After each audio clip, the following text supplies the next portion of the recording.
أعمالنا من يهد الله فهو المهتدي ومن يضلل فلن تجد له وليا مرشدا فنشهد أن لا إله إلا الله وحده لا شريك له ونشهد أن سيدنا وسندنا ونبينا محمدا صلى الله عليه وسلم الذي أرسله الله بالحق بشيرا ونذيرا وداعيا إلى الله بإذنه وسراجا منيرا وقال الله تعالى في كلامه المجيد وفرقانه الحميد ما كان محمد أبا أحد من رجالكم ولكن رسول الله وخاتم النبيين وكان الله بكل شيء عليما إن الله وملائكته يصلون على النبي يا أيها الذين آمنوا صلوا عليه وسلموا تسليما صلى الله على محمد صلى الله عليه وسلم صلى الله على محمد صلى الله عليه وسلم আল্লাহর আশিক ও সালেক বৃন্দ, ইসলামী শরীয়তের ইসলামী জ্ঞানের প্রধান দুটো ধারা, একটা হলো শরঈ জ্ঞান, যেটা পবিত্র কোরআন শেরআতান বলা হচ্ছে, আরেকটি হলো অধ্যাত্ম জ্ঞান, যেটাকে পবিত্র কোরআনে মিনহাজ বলা হচ্ছে। অধিকাংশ ক্ষেত্রেই দেখা যায় আমাদের জ্ঞানের একটি শাখা পূর্ণ থাকলেও আরেকটি শাখা সম্পূর্ণ শূন্য থাকে। এজন্য আমরা ধর্ম পালন করি, শরীয়তকে আমরা অনুসরণ করি, কিন্তু আধ্যাত্মিকতার জ্ঞান আমাদের ভেতরে না থাকবার কারণে শরীয়তের যে ফলাফল আমাদের পাওয়ার কথা, সেই ফলাফল অর্জিত হয় না। আমরা সেই ফলাফল অর্জন করতে ব্যর্থ হয়ে যাই। এজন্য আধ্যাত্মিকতার জ্ঞান অর্জন করা এটি প্রত্যেক মুসলমানের উপর আবশ্যক কর্তব্য। ওয়ালিকুল্লি জাআলনা শিরআতাও ওয়া মিনহাজা, আল্লাহ পবিত্র কোরআনের জন্য বললেন, আমি সকল উম্মতের জন্য এটাকে বিধিবদ্ধ করে দিয়েছি, তারা শরীয়ত শিক্ষা করবে এবং তারা মিনহাজ শিক্ষা করবে। মিনহাজ শিক্ষার প্রধান রকম হচ্ছে আপনাকে মিনহাজ শিক্ষা করার জন্য একজন মুর্শিদ, একজন গুরু, একজন ইমাম, একজন শায়েখ, আপনি যে ভাষাই বলেন না কেন। আমাদের সমাজে কিছু মানুষ তারা দাবি করতে চায় পীর বলতে কিছু নাই, পীর বলা যাবে, কিন্তু তারা শায়েখ বলতে স্বাচ্ছন্দ্য বোধ করে, ইমাম বলতে স্বাচ্ছন্দ্য বোধ করে। তারা যেটা বলতেছে সেটা জায়েজ, ঘটনা কিন্তু একই। আপনাকে একজনকে ইত্তেবা করতে হবে, আপনাকে একজনের জীবন দর্শন অনুযায়ী আপনার জীবনকে পরিচালনা করতে হবে, এটা আবশ্যক কর্তব্য। না হলে একজনকে ইত্তেবা না করা পর্যন্ত আপনি নফসের কবল থেকে, নফসের খায়েশ থেকে নিজেকে মুক্ত করতে পারবেন না। নফসের খায়েশ থেকে নিজেকে মুক্ত করবার জন্যই আপনার জীবনে একজন মুর্শিদ দরকার। এটা আবশ্যক কর্তব্য। নাহলে জীবনেও একজন মানুষ নফসের খায়েশ থেকে মুক্ত হতে পারবে না। জান্নাতের জন্য আল্লাহ যে শর্ত উল্লেখ করেছেন, ওয়া আম্মা মান খাফা মাকামা রাব্বিহি ওয়া নাহান নাফসা আনিল হাওয়া ওয়া নাহান নাফসা আনিল হাওয়া। নফসের খায়েশাত থেকে নিজেকে মুক্ত করবে যে ব্যক্তি। আল্লাহ কিন্তু এই আয়াতে বলে নাই আপনি কয় রাকাত নামাজ পড়লে, কতখানি ইবাদত করলে আপনি জান্নাতে যাবেন, এ কথা আল্লাহ এই আয়াতে বলেই নাই।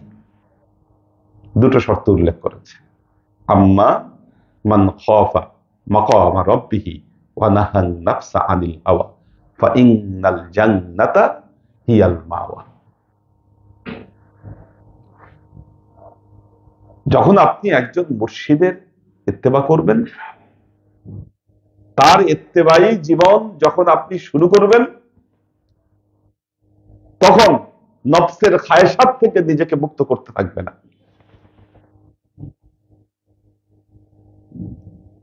কারণ মুর্শিদের সান্নিধ্যে আসলে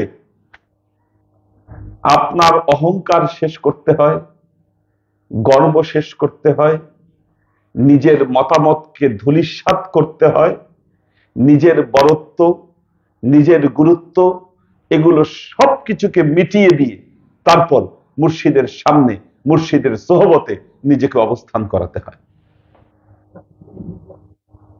যেটা পৃথিবীর অন্য কোথাও সম্ভব হয় না। আপনি যখন আপনার ঘরে চলে যান, আপনার সংসারে যখন চলেন, সংসারের কর্তা হিসাবে আপনি চান সেইখানে আপনার রুলকে বাস্তবায়ন করতে। আপনার সংসারে কিন্তু আপনি ডিক্টেটর, আপনি ডিক্টেটর।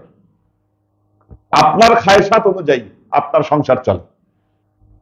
কাজেই যেই ব্যক্তি সংসার ধর্ম করছে, সে বলতে পারবে না যে আমি আমার সংসারের মাধ্যমে আমার নফসের খায়সাত থেকে আমি মুক্ত করেছি। আপনি কালকে আল্লাহর কাছে আপনি জবাব দিতে পারবেন না।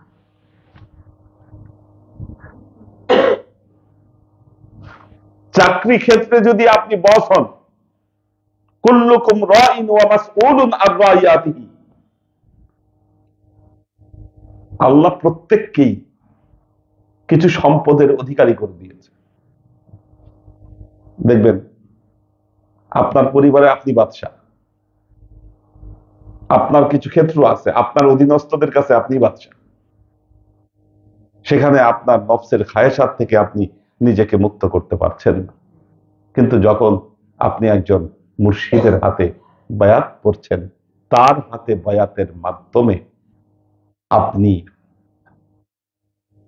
মুর্শিদের কাছে বায়াত আপনি এই শর্তের উপর পড়ছেন, সামিআনা ওয়া আতানা গুফরানাকা রব্বানা ওয়া ইলাইকাল মাসির।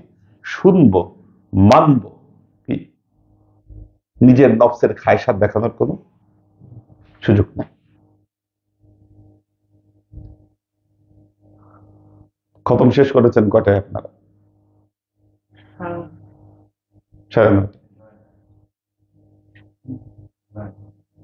9টায় না আরো পরে?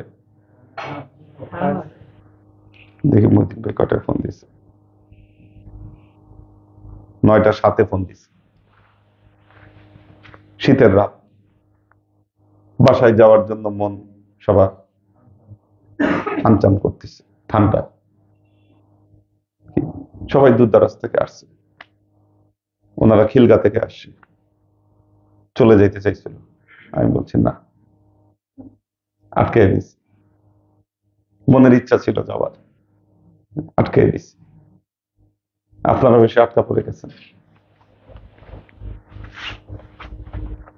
মন চাচ্ছে যাইতে, মন চাচ্ছে রেস্ট নিতে, পারছেন না। কেন? কারণ মুর্শিদ বসায় রাখছে, বসায় রাখছে। এই যে আপনার নিজের নফসের বিপরীতমুখী আপনি কাজ করলেন,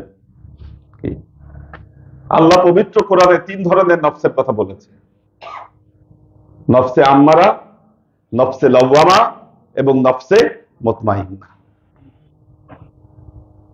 একজন মানুষ মুর্শিদের হাতে বয়াত পড়ার সাথে সাথে তার নফস নফসে লাওয়ামায় পরিণত হয়, আম্মারা থেকে। তখন আর তার নফসকে নফসে আম্মারা বলার সুযোগ থাকে না। যারা মুরিদ তাদের সবের ভেতরে নফসে লাওয়ামা অবস্থান করছে। যুদ্ধ হচ্ছে প্রতিনিয়ত, নফসের সাথে ফাইট হচ্ছে তার।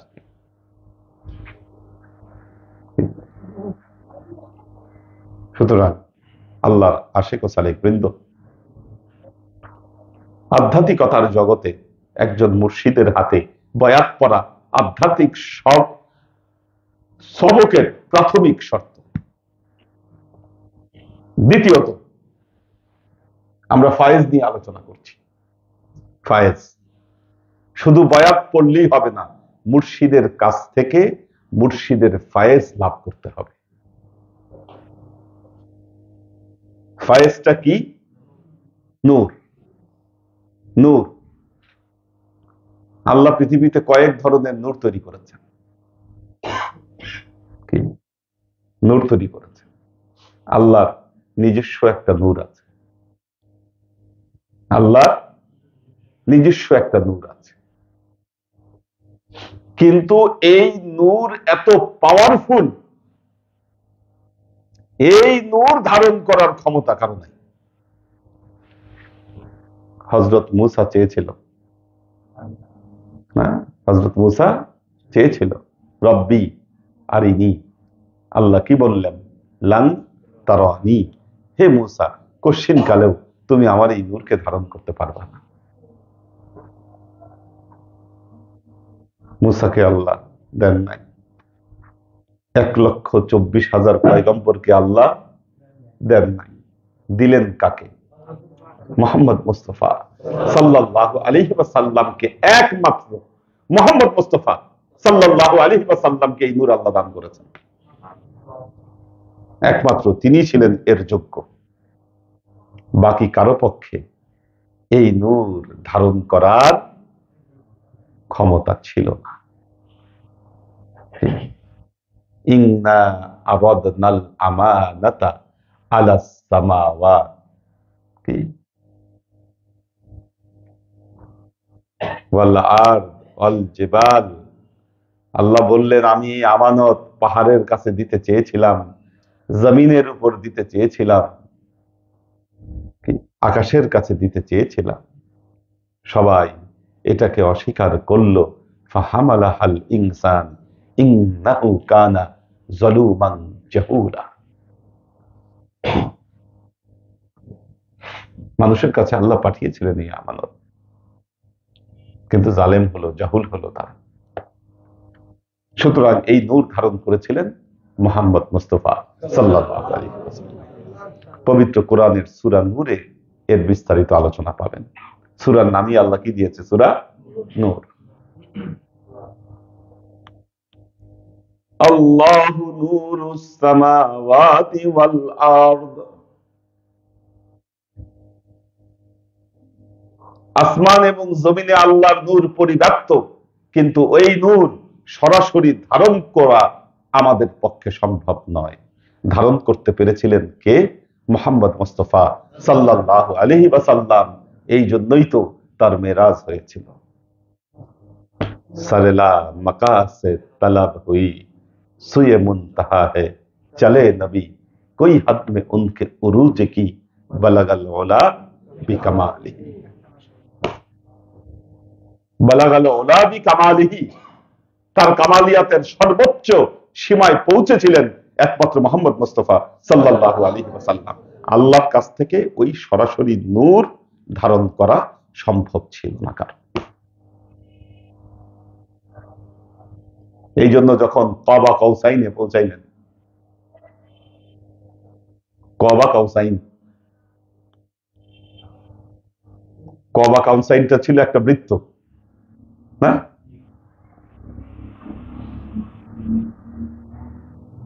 সুম্মা দানা ফাতাদাল্লা ফাকানা ক্বাবা কাউসাইনি আও আদনা। আল্লাহ বললেন, নবী আল্লাহর কাছাকাছি গেলেন, তার দিকে ঝুঁকে পড়লেন। তাদের উভয়ের মাঝে এক ধনুক পরিমাণ ব্যবধান ছিল। এরপর আল্লাহ বললেন, তাও না, ফাআওহা ইলা আবদিহি মা আওহা।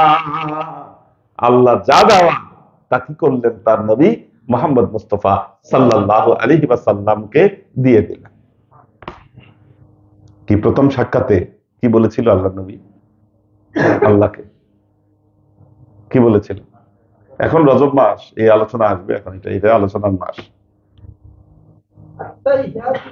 হ্যাঁ হ্যাঁ, তিনটা জিনিস আল্লাহ বললেন আল্লাহ নবীকে। আল্লাহ নবী আল্লাহকে বললেন, আত্তাহিয়াতু লিল্লাহ ওয়াস সালাওয়াত ওয়াত তাইয়্যিবাত। তিনটা আল্লাহ দিলেন। আসসালামু আলাইকা আইয়ুহান নবী ওয়া রাহমাতুল্লাহ ওয়া বারাকাতুহু। কি দিলেন বুঝেন? যে আল্লাহ একটা কুন বললে ফায়াকুন হয়ে যায়। পৃথিবী সৃষ্টি করছে আল্লাহ একটা শব্দ দিয়া মাত্র, কুন। খালি এতটুকু বলা লাগছে, কুন, পুরো সৃষ্টি জগৎ তৈরি হয়ে গেছে, ফায়াকুন। যে আল্লাহ পুরো সৃষ্টি জগৎ তৈরি করতে একটা মাত্র কথা খরচ করতে হয়েছে, সে আল্লাহ নবীর জন্য তিনটা কথা খরচ করলেন। আসসালামু আলাইকা, হে নবী আপনার উপর শান্তি।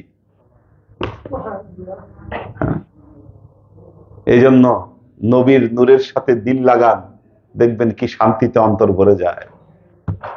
শান্তি এছাড়া ধর্মভিত্তিক জীবন ছাড়া কোনো শান্তি নাই। শান্তি নেই, শান্তি খুঁজে পাবেন না। কারণ সব শান্তির নূর আল্লাহ দিয়েছিলেন তার পয়গম্বর মুহাম্মদ মুস্তাফা সাল্লাল্লাহু আলাইহি ওয়াসাল্লামকে। শান্তি অন্য কোথাও পাবেন কই? এই জন্য নবীর নামে দরুদ পড়লে শান্তি লাগে। মন অশান্তিতে ভরে থাকলে নবীকে স্মরণ করেন, শান্তি হবে, শান্তিতে ভরে যাবে।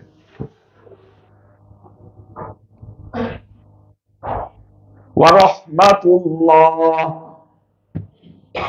আল্লাহর রহমত। নবীর নাম জপলে বিপদ দূর হয়, আপদ দূর হয়, সব কাজ সহজ হয়। কেন? রহমত। নবী ছাড়া রহমত পাবেন না কোনোভাবে না।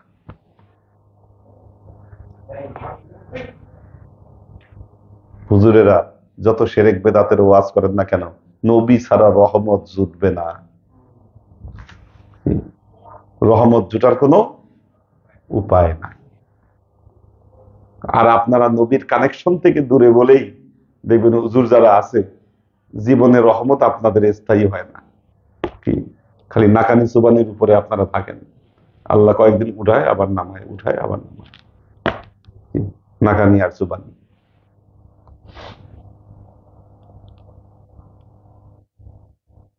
নবীর সাথে কানেকশন না থাকলে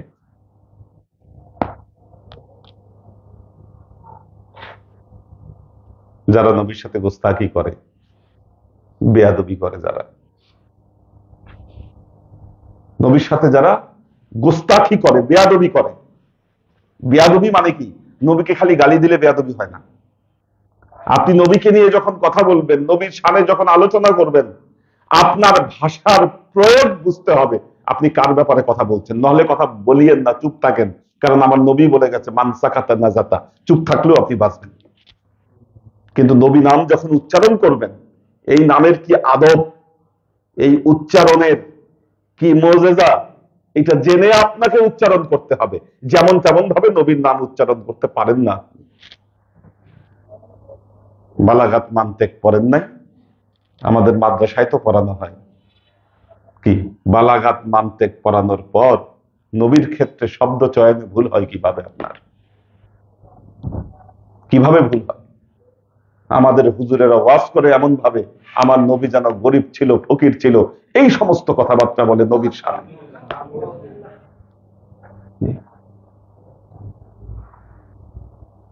নবী গরিব ছিল, ফকির ছিল? আপনি যাকাত সদকা খায়ে মাদ্রাসায় বড় হয়েছেন, আপনার ছাত্রদেরকে দিয়ে আপনি ভিক্ষাবৃত্তি করান, এই জন্য আপনি মনে করেন নবীও মনে হয় আপনার মতো ছিল। আহাম্মক কথাকার, জোচ্চোরেরা। নবী গরিব ছিল।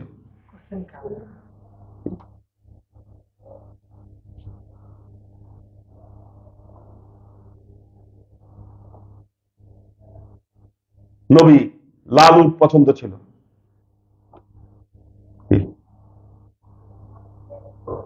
নবীর সেই লাল উট, নবীর ব্যবহৃত ঘোড়া এই বর্তমান সময়ের বিএমডাব্লিউ মার্সিডিজের চাইতে অনেক দামি, ওই সময়কার ওইটা স্ট্যাটাস অনুযায়ী চিন্তা করেন। আপনি নবীর শান শওকত বুঝেন না, কথা বলেন আপনি। এগুলো শিখিয়েছে কারা? ইহুদিরা।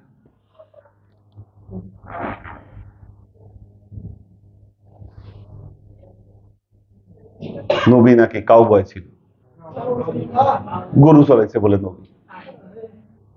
পৃথিবীর ইতিহাসে প্রমাণ করতে পারবেন নবী গরু চড়াইছে? আপনি কি নবীকে কৃষ্ণের সাথে মিলাইতে চান? কি নবীকে কৃষ্ণের সাথে মিলাবেন? কি গরুর রাখাল বানাচ্ছেন নবীকে? নাউজুবিল্লাহ। পবিত্র কোরআনে আল্লাহ নিষেধ করেছেন, লা তাকুলু রাঈনা ওয়াকুলু উনজুরনা। রাঈনা শব্দ দেখেন, কোরআনের আদব দেখেন, আল্লাহ উম্মতকে কিভাবে শিখিয়েছেন। রাঈনা শব্দের অর্থ হলো আমাদের দিকে তাকান। আরবি শব্দের এটা কারিশমা, এক শব্দ দুই অর্থে ব্যবহৃত হয়, দুই তিন অর্থে ব্যবহৃত হয়। এখন রাঈনা শব্দের একটা অর্থ হলো আমাদের দিকে তাকান, আরেকটা শব্দের অর্থ হলো রাখাল। রাঈনা শব্দের আরেকটা অর্থ হয় রাখাল। তো এই জন্য কিছু কিছু ফাতরা কি মুনাফিক থাকতো যে আল্লাহ নবীর কাছে আদব দেখায় বলতো রাঈনা, আমাদের দিকে তাকান বলতে গিয়ে রাঈনা শব্দ অর্থ ব্যবহার করত, যার অর্থ হতে পারত রাখাল। আল্লাহ আয়াত নাজিল করে বললেন, ইমানদারেরা তোমরা নবীকে রাঈনা বলবা না, বরং বলো উনজুরনা, আপনি আমাদের দিকে তাকান। এই নজর শব্দটা দিয়ে ব্যবহার করো, রাঈনা শব্দটা ব্যবহার করিও না। এবং জেনে রেখো, আয়াতের শেষে বলতেছেন, কাফেরদের জন্য রয়েছে যন্ত্রণাদায়ক শাস্তি। আপনি আদব ব্যবহার করতে না পারলে চুপ থাকেন, আপনার জন্য উত্তম। নবীর শানে যারা গোস্তাখি করবেন, মনে রাখবেন তাদের বিচার ধ্বংস হবে, দেখবেন আপনারা সচক্ষে।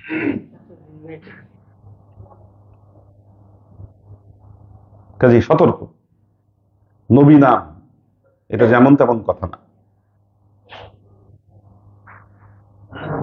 রাহমাতুল্লাহ, আরেকটা কি? ওয়াবারাকাতুহু, বরকত। বরকত। এই জন্য আমরা মিলাদ পড়ি। মিলাদ পড়ি কেন? নবীর নাম নেওয়া হয়, নবীর উপর দরুদ পড়া হয়। আমাদের বিশ্বাস এর দ্বারা বিপদ আপদ বালা মুসিবত সব কেটে যায়, কারণ রহমত আসে, শান্তি আসে, বরকত আসে। এজন্য পড়ি। আর এখন তো ফতোয়া বানায় ফেলছে মিলাদ পড়া যাবে না। ইহুদি খ্রিস্টানরা কিভাবে আমাদের ঘাড়ে সাওয়ার হয়েছে দেখেন, আমাদের সব রহমতের জায়গাগুলো থেকে বিচ্ছিন্ন করে দিয়েছে। আল্লাহ যখন তার নবীকে বললেন, আসসালামু আলাইকা আইয়ুহান নবী ওয়া রাহমাতুল্লাহ ওয়া বারাকাতুহু, তিনটা দিলেন। আল্লাহ নবী বললেন, ইয়া আল্লাহ, আসসালামু আলাইনা ওয়া আলা ইবাদিল্লাহিস সালিহিন। আল্লাহ, আমি একা না, আমার সলিহীন বান্দাদের পক্ষ থেকে তোমার কাছ থেকে আমি এই নূর আমি গ্রহণ করলাম।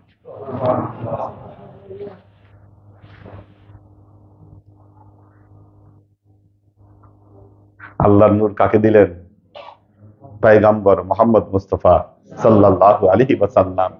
এটা ছিল নবুয়তের নূর।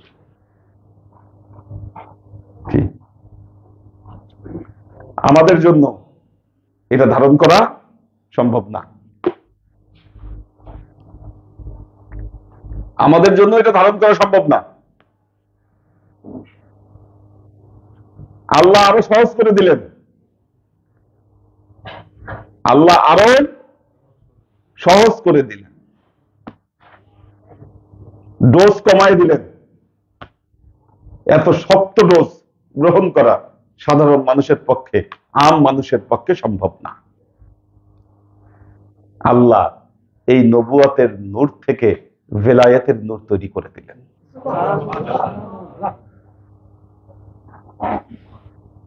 ভেলায়েতের নূর তৈরি করলেন পাক পাঞ্জাতুনের মাধ্যমে। ভেলায়েতের নূর বিচ্ছুরিত হলো। এই জন্য মনে রাখবেন, পৃথিবীতে যত তরিকা খেয়াল করে দেখবেন, সব তরিকা গিয়ে মিলছে মওলা আলীর কাছে। আলী ছাড়া তরিকা হবে না, কোনো না কোনো ভাবে যাবেই ওই পর্যন্ত। কি ওই পর্যন্ত যাবেই, নইলে বেলায়েত আসবে না। আলী ছাড়া বেলায়েত সম্ভব না। কেউ যদি দাবি করে তাহলে বোঝা যাবে যে ওটা ভেজাল আছে, জাল। জাল বুঝেন, যেটা আসলে অরিজিনাল না, কি ওইটা ভেজাল, ওইটা ভেজাল। কারণ বেলায়েতের নূর আল্লাহর নবী তো দানি করে গেছেন তাকে, মান কুনতু মাওলাহু ফাহাজাল আলী মাওলা। ওখান থেকে বেলায়েতের নূর বিচ্ছিত হয়েছে। এই বেলায়েতের নূর আউলিয়াদের মাধ্যমে নূরে ফেরাসাতে পরিণত হয়েছে, যেই নূরে ফেরাসাত আপনারা গ্রহণ করছেন। ওয়াত্তাকু ফিরাসাতাল মুমিনিন ফাইন্নাহুম ইয়ানজুরুনা মিন নূরিল্লাহ। তোমরা নূরে ফেরাসাতকে, মুমিনদের নূরে ফেরাসাতকে ভয় করো। ফাইন্নাহুম ইয়ানজুরুনা মিন নূরিল্লাহ, কারণ তারা আল্লাহর নূর থেকেই তোমাদেরকে দেখে। এটা হলো ফায়েজ। ফায়েজ ব্যাটারি না থাকলে আপনার মোবাইল চলবে, কানেকশন হবে, এক ফোনের সাথে আরেক ফোনের কানেকশন হবে না, টাওয়ারের সাথে যোগাযোগ হবে না। এখন আপনার ভেতরে থাকা কল্পকে যদি রিচার্জ না করেন, শক্তিহীন হয়ে পড়বে। এটা ট্রান্সমিশন যে ক্ষমতা, সে হারায় ফেলবে। মহাশক্তির সাথে আপনি নিজেকে কানেক্টেড করতে পারবেন না, এটা সম্ভব না। বুঝতে পারলেন কিনা? কাজেই আপনি আপনার মুর্শিদের সোহবতে যখন এসেছেন, আপনার কল্প রিচার্জ হচ্ছে, এখন রিচার্জ হচ্ছে, নূর ঢুকতেছে। এই রিচার্জ ছাড়া মহাশক্তির সাথে কানেকশন হওয়া সম্ভব না।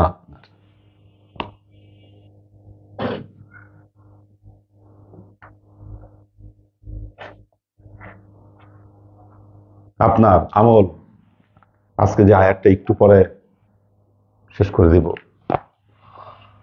আজকে নামাজ তো মনে হয়েছে আগে, একটু আগে আছি আমরা, আজকে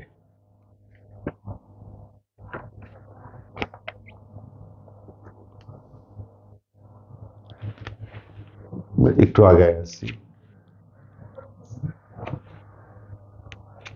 আমরা আজকে ফায়েজ সম্পর্কে যে আয়াত আমরা পড়ব, সূরা ইউনূস আয়াত নম্বর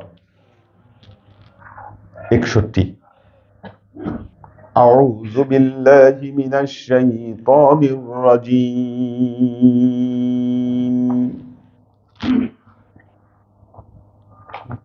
বিসমিল্লাহির রাহমানির রাহিম।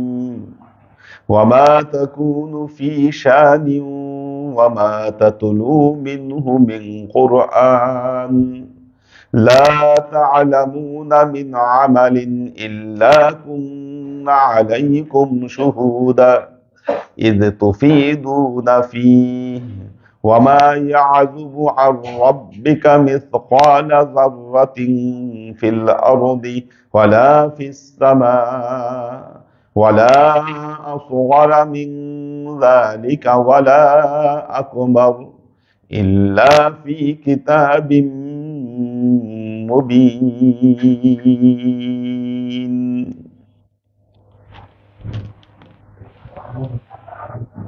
ওয়া মা তাকুনু ফি শানি, শান, শান, শান শব্দের অর্থ কি? মর্যাদা বলি আমরা, মর্যাদা।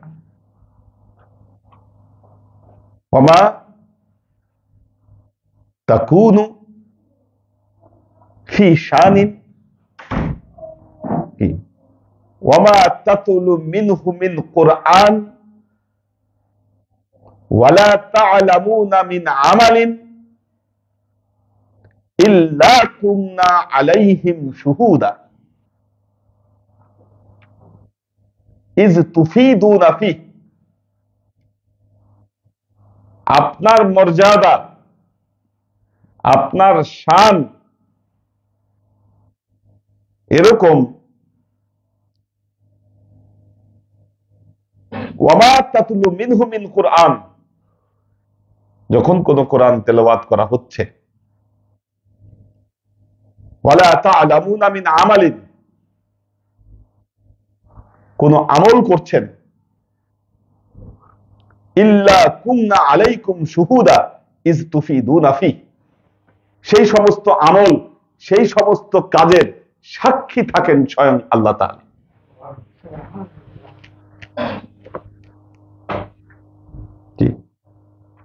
সোহবতের গুরুত্বটা, সাহাবাদেরকে নবীর সোহবতের গুরুত্ব বোঝানো হচ্ছে।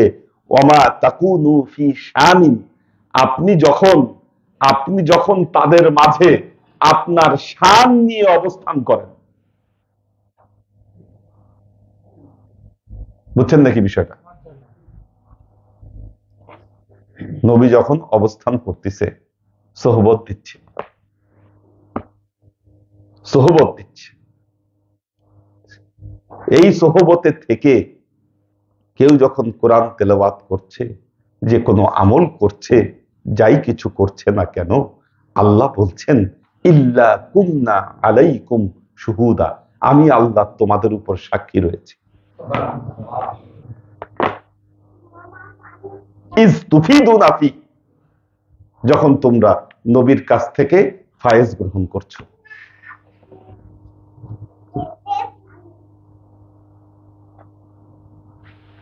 ফায়েজের কি গুরুত্ব? ফায়েজের গুরুত্বটা এখানে আসার পর আপনারা যে আমলই করছেন না কেন, সেই আমলের গুরুত্ব আল্লাহ বৃদ্ধি করে দিচ্ছে। কেন? সোহবতের শানের কারণে। সাহাবারা নবীর সোহবতে থেকে যে আমল করত, আর নবীর সোহবত থেকে দূরে গিয়ে যে আমল করত, এই দুই আমল কি সমান? সমান হবে কিনা? সমান হবে না বলেই মসজিদে নববীতে গিয়ে নামাজ পড়লে, মসজিদে নববীতে গিয়ে নামাজ পড়লে কত গুণ বাড়ায় দেয়? 50,000 গুণ বেড়ে যায়।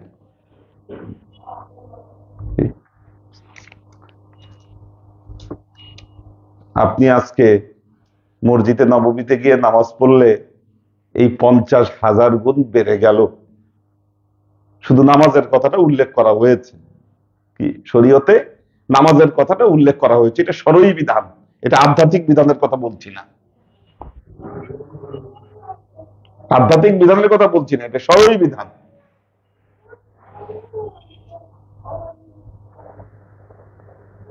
গুরুত্বটা কেন হলো?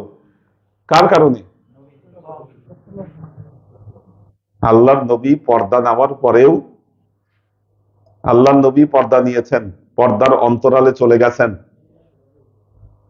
এখনো মসজিদে নববীতে গেলে নামাজ পড়লে তার শানে কি আল্লাহ কি করে এটা 50,000 গুণ বাড়ায় দেয়। তাহলে নবী জীবিত থাকলে সেটার কি শান ছিল?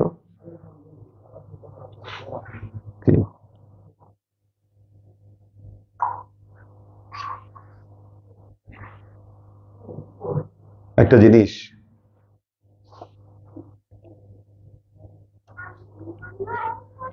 নবী বাইতুল্লাহর শানকে বৃদ্ধি করা হলো। বাইতুল্লাহর শান, হযরত ওমর হাজরে আসওয়াদ চুমু দিচ্ছেন আর বলছেন, হে হাজরে আসওয়াদ, তুমি একটা কালো পাথর ছাড়া আর কিছুই নও। আমার পেয়ারা নবী যদি তোমার গায়ে চুমু না দিত, আমি ওমর তোমাকে কোশ্চিন কালেও চুমু দিতাম না।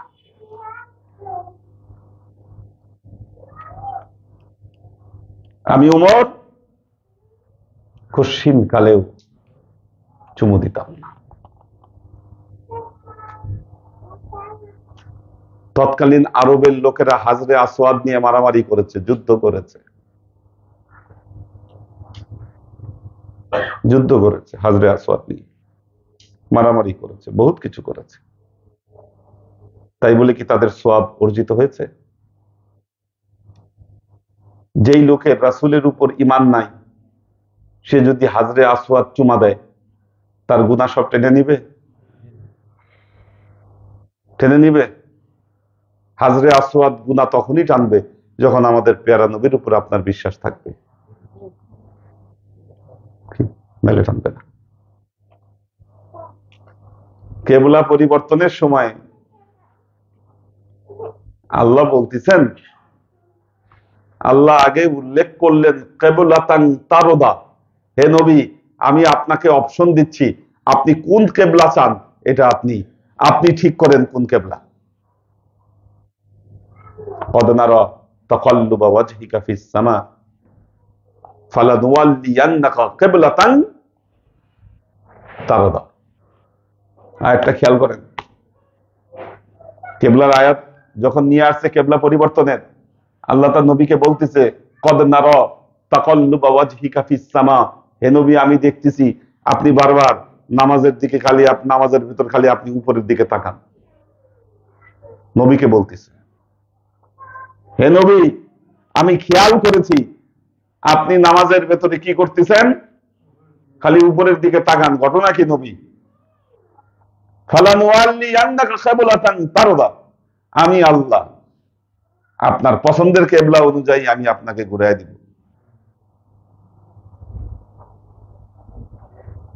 নবী কোথায় নামাজ পড়তেছেন?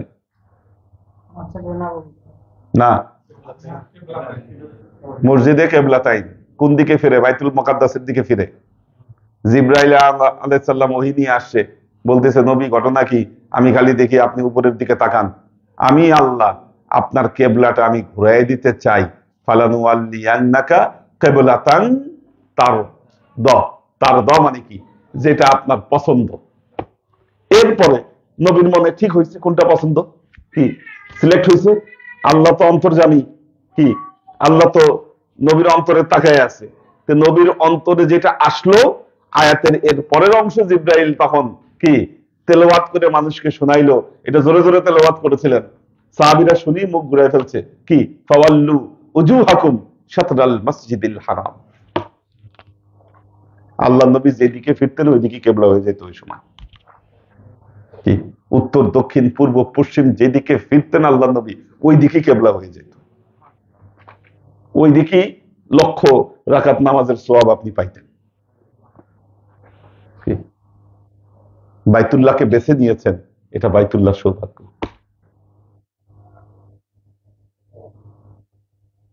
আমার নবী বাইতুল্লাহকে সিলেক্ট করেছেন, এটা বাইতুল্লাহর সৌভাগ্য। যদি নবী বলতেন যে না ঠিক আছে, আল্লাহ বাইতুল মুকাদ্দাসই ঠিক আছে, সমস্যা নাই, কি বাইতুল মুকাদ্দাসে গিয়ে নামাজ পড়লে 1,00,000 রাকাত সওয়াব হতো, কিবলাতান তারদা, আল্লাহ বলেছে কোরআনে। এই বুঝতে হবে, এই শান, ওমা তাকুনু ফি শানিন, শান বুঝতে হবে নবীর।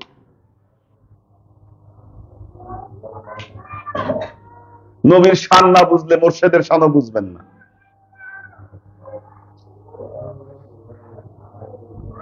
মোর্শেদের শানও বুঝবেন না, মোর্শেদরে ওই বাকি মোল্লা মৌলবী গুলার মতো মনে করবেন। এই জন্য তো মৌলানা রুমি বলতেছেন, করে পাকান রকি আস আজ খুদ মাগির গারচে মান আদার নবেশতানি শির ও শির। বলতেছে বেটা, তোমার নিজের মতো ওলিয়া উলিয়াদেরকে মনে করো না, ওলিয়া উলিয়াদেরকে তোমার নিজের মতো মনে করো না, কারণ দুই শির লিখতে একরকম হলেও এক শির মানুষ খায়, আরেক শির মানুষকে খায়। কাজে সাবধান, সাবধান।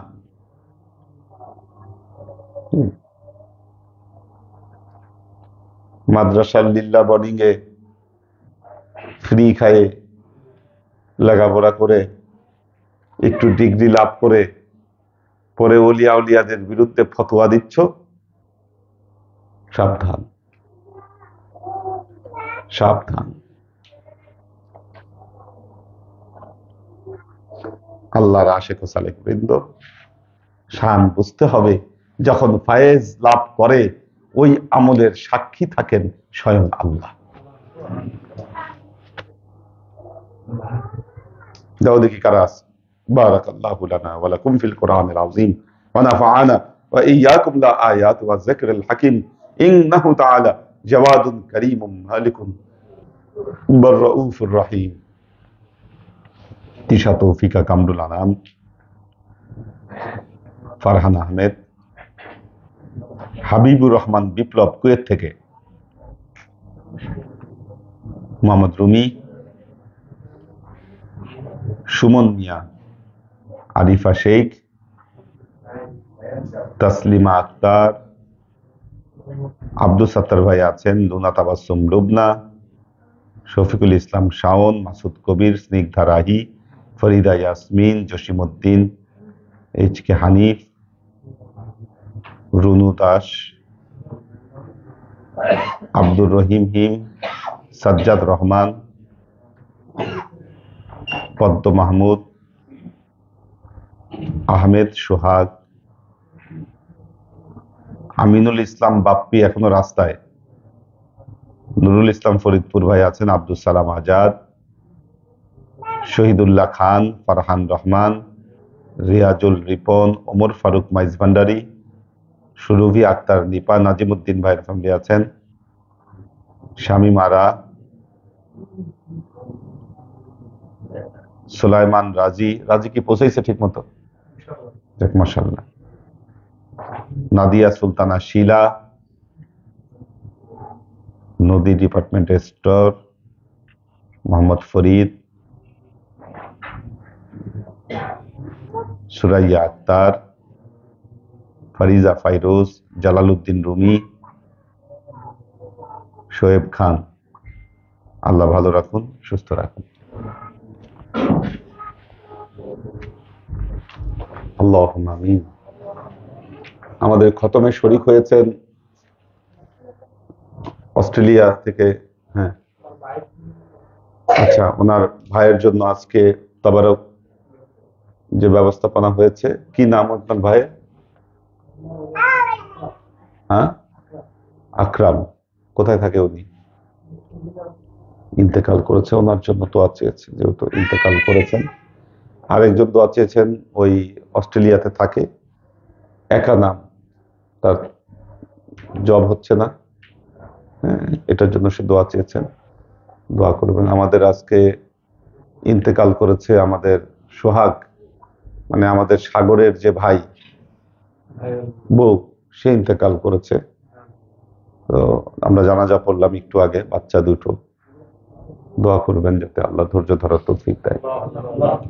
اللهم صل على محمد وعلى آل محمد كما صليت على إبراهيم وعلى آل إبراهيم إنك حميد مجيد. اللهم بارك على محمد وعلى آل محمد كما باركت على إبراهيم وعلى آل إبراهيم إنك حميد مجيد. খাওয়া কি শেষ হয়ে গেছে? সর্বনাশ। ও তার আগে শেষ করে বলবেন তো। اللهم بارك على محمد وعلى آل محمد كما باركت على إبراهيم وعلى آل إبراهيم إنك حميد مجيد. ربنا ظلمنا أنفسنا وإن لم تغفر لنا وترحمنا لنكونن من الخاسرين. اللهم اغفر لحينا وميتنا وشاهدنا وغائبنا وصغيرنا وكبيرنا وذكرنا وأنثانا. اللهم من أحييته منا فأحيه على الإسلام ومن توفيته منا فتوفه على الإيمان برحمتك يا أرحم الراحمين. اللهم اغفر له وارحمه مغفرة ظاهرة وباطنة وآخذه من عذاب القبر وعذاب البعث وعذاب الحشر وعذاب الحساب وعذاب الفلسرات وعذاب النار. اللهم افتح قبره إلى باب الجنة وارفشه من فراش الجنة والبسه من لباس الجنة. رب ارحمهما كما ربياني صغيرا. رب ارحمهما كما ربياني صغيرا. اللهم إنا نسألك علما نافعا رزقا واسعا عملا مقبولا شفاء من كل داء قلبا خاشعا ذهنا ذاكرا إيمانا كاملا توبة قبل الموت راحة عند الموت ونجاة بعد الموت. اللهم إنا نسألك رحمتك في كل درجة فلاح في كل أمر ونعوذ بك من الشرك والشك والنفاق والبدعة ومن كل وسوسة الشيطان. يا الله ইয়া রহমান ইয়া মালিক, আমরা এতক্ষণ তোমার দরবারে যে সমস্ত আমলকে উপস্থাপন করলাম ত্রুটি মুক্ত ভাবে এই আমলগুলোকে তুমি কবুল করে নাও। তুমি আমলের যা আমাদের পেয়ারা নবী হযরত মুহাম্মদ মুস্তাফা সাল্লাল্লাহু আলাইহি ওয়াসাল্লামের কাছে পৌঁছে দাও। আমাদের নবীর পরিবারবর্গের কাছে তুমি এর যাকে পৌঁছে দাও। এই দুনিয়ার সমস্ত আম্বিয়াই কেরাম, সাহাবাই কেরাম, তাবেঈন, তবে আইন, ওয়ালি আউলিয়া, গাউস কুতুব, আমাদের মা বাবা, ভাই বোন, আত্মীয় স্বজন, এই দরবার থেকে যত পীর ভাই বোন চলে গেছে সবার রূহে আল্লাহ তুমি এর চাচাকে পৌঁছে দাও। বিশেষ করে আল্লাহ আমরা আজকে যার জন্য এই খতম আয়োজন করলাম আল্লাহ তুমি তার কাছে এর চাচাকে আল্লাহ তুমি পৌঁছে দাও। 2 খতম কোরআন শরীফ আছে। আল্লাহ তুমি তার পূর্বাপর সমস্ত ত্রুটি বিচ্যুতিগুলোকে মাফ করে দাও। তার কবরকে তুমি জান্নাতের নূরে পরিপূর্ণ করে দাও। জান্নাতি লেবাস পরিয়ে তুমি তাকে ধন্য করে দাও। আল্লাহ জান্নাতের সাথে তার কবরের সংযোগে স্থাপন করে দাও।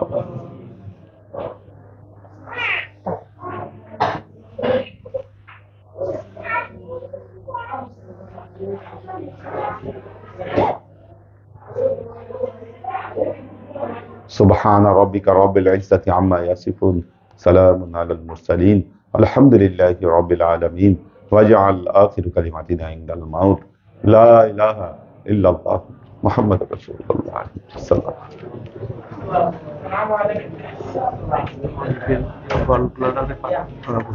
وسلم.